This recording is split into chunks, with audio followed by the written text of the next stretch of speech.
Salut à tous, c'est Losk.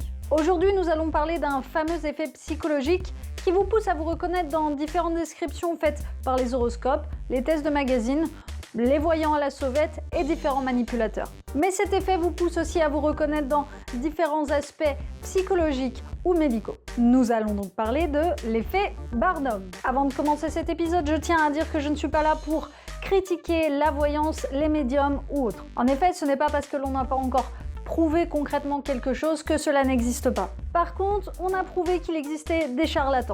Et mieux vaut donc avoir toutes les cartes en main pour éviter de vous faire avoir par des gens peu scrupuleux.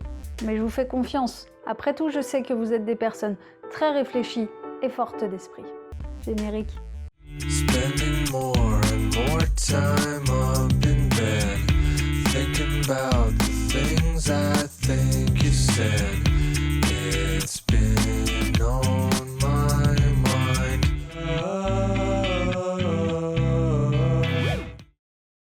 L'effet Barnum, ou aussi nommé effet Puy, ou plus scientifiquement parlant, effet de validation subjective. Ouais, moi je pourrais même appeler ça aujourd'hui l'effet Doctissimo. C'est un effet simple qui met en avant le fait que vous vous retrouvez parmi une tonne de descriptions vagues de caractéristiques et de symptômes. Cet effet tient son nom de l'homme d'affaires qui a créé les cirques à 3 pistes, Phineas Taylor Barnum, aussi appelé le prince des charlatans.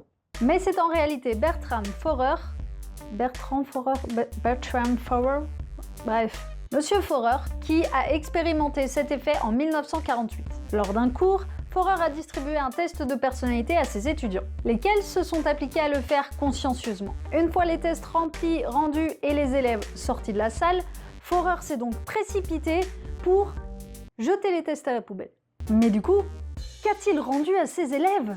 Eh bien, une semaine plus tard, il leur a quand même distribué un compte-rendu détaillé de leur personnalité.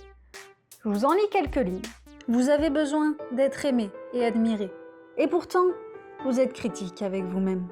Vous avez certes des points faibles dans votre personnalité, mais vous savez les compenser. Vous avez un potentiel considérable que vous n'avez pas toujours tourné à votre avantage. À l'extérieur, vous savez être discipliné et vous savez vous contrôler.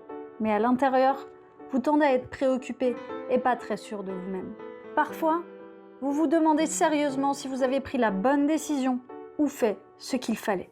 Alors bien que ce soit censé être un compte-rendu détaillé de la personnalité de chacun, ils ont tous eu le droit au même discours.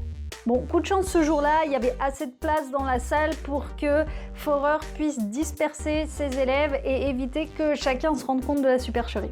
Ça aurait été con de gâcher toute cette expérience quand même. Après ça, il leur a demandé à tous de noter l'exactitude de chaque propos en particulier et du compte-rendu en général. 0 signifiant que c'était fortement inexact et 5 signifiant que c'était complètement exact. Et la note moyenne obtenue fut de 4,2 sur 5. Il est vraiment trop fort, vous allez me dire. Comment il a fait pour être aussi proche de la vérité en jetant les tests à la poubelle ? En réalité, Forer n'a pas du tout écrit une ligne. Il s'est contenté de les recopier dans un horoscope. Pardon ? Mais ils connaissaient leur signe astrologique ? Non, même pas. Forer a ainsi mis en avant qu'avec des propos vagues, positifs, qui vous étaient faussement destinés, on pouvait se retrouver dans des définitions finalement très impersonnelles. Et ainsi, comment on arrive à se sentir concerné par quelque chose qui finalement ne nous concerne pas. Moi, je trouve ça génial. Pour en revenir juste au sujet de ta chaîne, est-ce que tu es en train de dire que les caractéristiques propres aux surdoués ont été chopées dans des horoscopes ? Non, je dirais pas ça. Surtout que je sais que les surdoués avec eux-mêmes sont très exigeants, toujours prêts à la remise en question et capables de beaucoup d'autodérision. Alors qu'avec les autres, ils sont bienveillants, altruistes et chaleureux. Attends.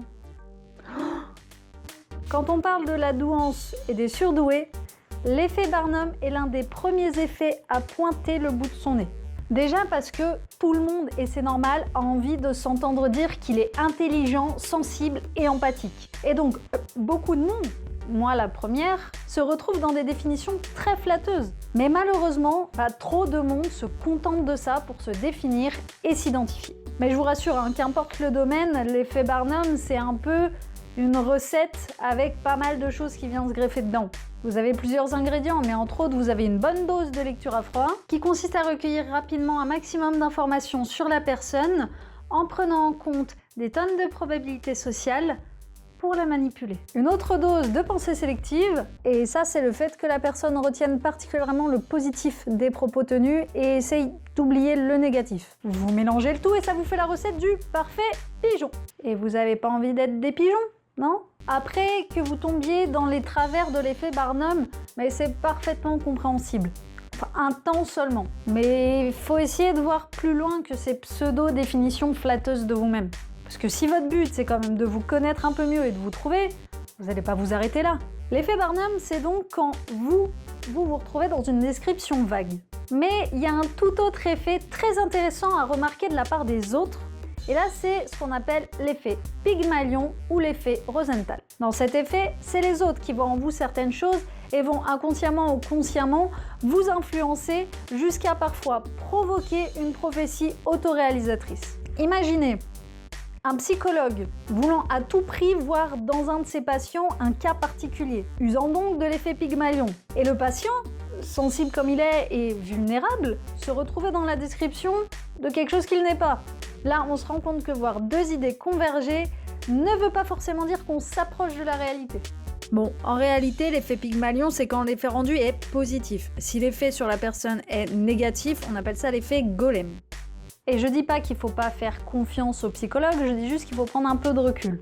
Faut être très vigilant avec tout ça, faut pas oublier qu'on est des êtres humains et que c'est facile d'être biaisé par son ressenti personnel.